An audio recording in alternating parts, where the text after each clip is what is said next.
విశాఖలో నాలా పన్ను కుంభకోణం వెలుగు చూసింది. వైసీపీ హయాంలో నేతలు కోట్లాది రూపాయల నాలా పన్నును ఎగ్గొట్టారు. అయితే కూటమి ప్రభుత్వం వచ్చినా జీవీఎంసీ, వీఎంఆర్డీఏ అధికారులు మాత్రం ఇంకా వైసీపీ నేతలకే కొమ్ము కాస్తున్నారన్న విమర్శలు వెల్లువెత్తుతున్నాయి.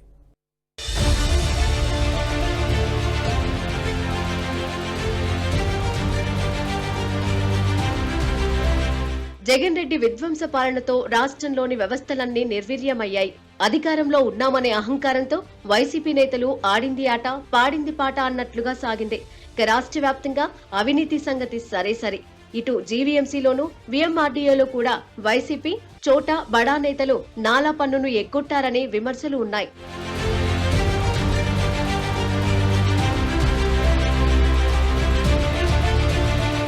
వైసీపీ నేత విశాఖ మాజీ ఎంపీ ఎంవీవీ సత్యనారాయణతో పాటు చాలా మంది వైసీపీ నేతలు భారీ ఎత్తున నాలా పన్ను ఎగవేశారని కూటమి నేతలు ఆరోపిస్తున్నారు.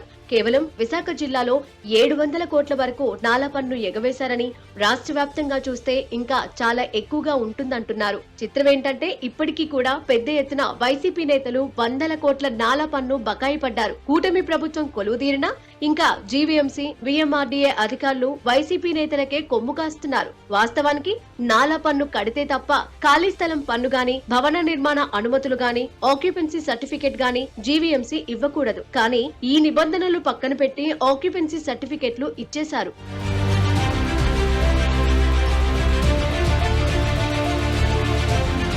అంతేకాదు వీఎంఆర్డీఏ పరిధిలో నాలా పన్ను చెల్లించకుండా లేఅవుట్ అనుమతులు మంజూరు చేశారు. విశాఖ రెవెన్యూ డివిజన్ లో 120 కోట్లు, భీమిలి రెవెన్యూ డివిజన్ పరిధిలో 600 కోట్లు బకాయిలు ఉన్నాయని, మొత్తం విశాఖ జిల్లాలో 720 కోట్లకు పైగా నాలా కుంభకోణం జరిగిందని జనసేన నేత కార్పొరేటర్ మూర్తి యాదవ్ ఆరోపిస్తున్నారు. 700 కోట్ల రూపాయలు రాష్ట్ర ప్రభుత్వ ఆదాయానికి గండి కొట్టేటువంటి కార్యక్రమం చేపడుతున్నారనేటువంటి అనుమానాలు మాకున్నాయి.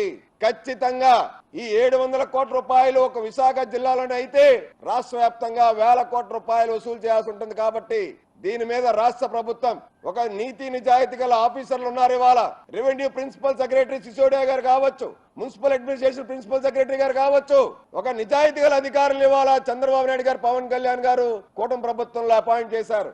ఇప్పటికీ ప్రభుత్వాన్ని ఒకటే కోరుతా ఉన్నా, రెవెన్యూ ప్రిన్సిపల్ సెక్రటరీ గారు, మున్సిపల్ ప్రిన్సిపల్ సెక్రటరీ గారు, వీళ్ళు ఒక సెపరేట్ టాస్క్ ఫోర్స్ టీమ్ ని ఏర్పాటు చేయాలి ఈ నాలా వసూలుకి. జగన్ రెడ్డి ముఖ్యమంత్రిగా ఉన్నప్పుడు రాష్ట్ర ఆదాయానికి అధికారులు వైసీపీ నేతలతో కలిసి గండి కొట్టారని వామపక్ష, కార్మిక సంఘాల నేతలు, లాయర్లు విమర్శిస్తున్నారు. ఒక్క విశాఖలోనే 720 కోట్లు నాలా పన్ను ఎగవేశారంటే రాష్ట్ర వ్యాప్తంగా ఎంత ఉంటుందనేది ప్రభుత్వం ఆలోచన చేయాలంటున్నారు. కూటమి ప్రభుత్వం ఈ అంశంపై దృష్టి సారించాలని వీరంతా కోరుతున్నారు.